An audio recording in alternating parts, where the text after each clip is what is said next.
What is up, everyone? Thank you so much for watching the Change Church YouTube channel. The purpose of this channel is to encourage followers of Jesus to be the church that Christ calls us to be.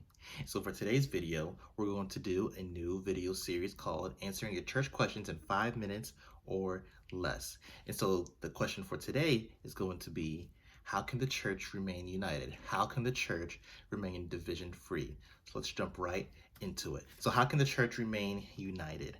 And I would say by being of one mind, united in thought and purpose. And I get this from 1 Corinthians chapter 1, verse 10 through 17. Let me just read it.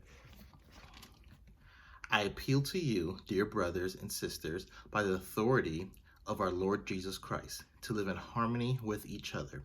Let there be no divisions in the church, rather be of one mind, united in thought and purpose. For some members of Chloe's household have told me about your quarrels.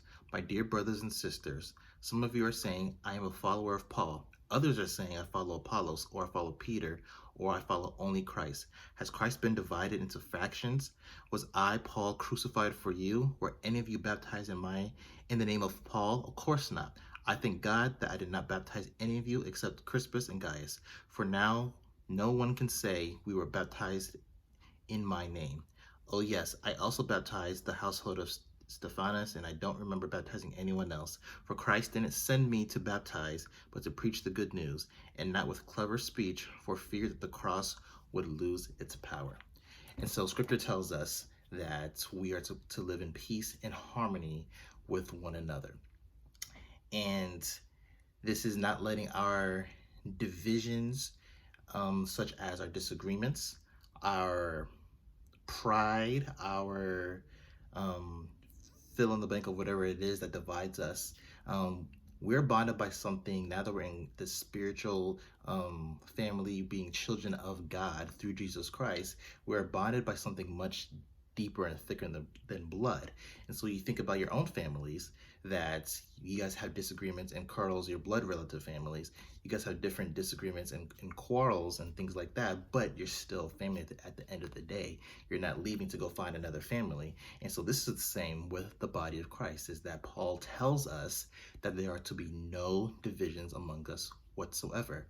We can have our preferences and opinions and different things, but there's a place for those things, and those places aren't to divide the body.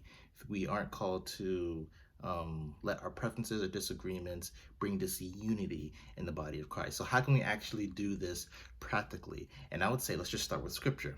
Read 1 Corinthians 10 through 17 every single day for the rest of the week. It takes you less than 30 seconds to do so, and pray and ask the Holy Spirit to reveal any ways that in your heart that you either have brought division in the church, that you've seen division in the church, and how can you best reconcile that with your brother or sister in Christ. And we're called in Romans 12, verse 18, to make peace with others as far as we are able to do so. And so this is a great practice for us to do as the body. And I would also encourage us to memorize verse 10 of 1 Corinthians 1, chapter 10, starting at verse 10, and read that over and over and over again. And then I would say write a note and read it out loud every single day. The church is not about me.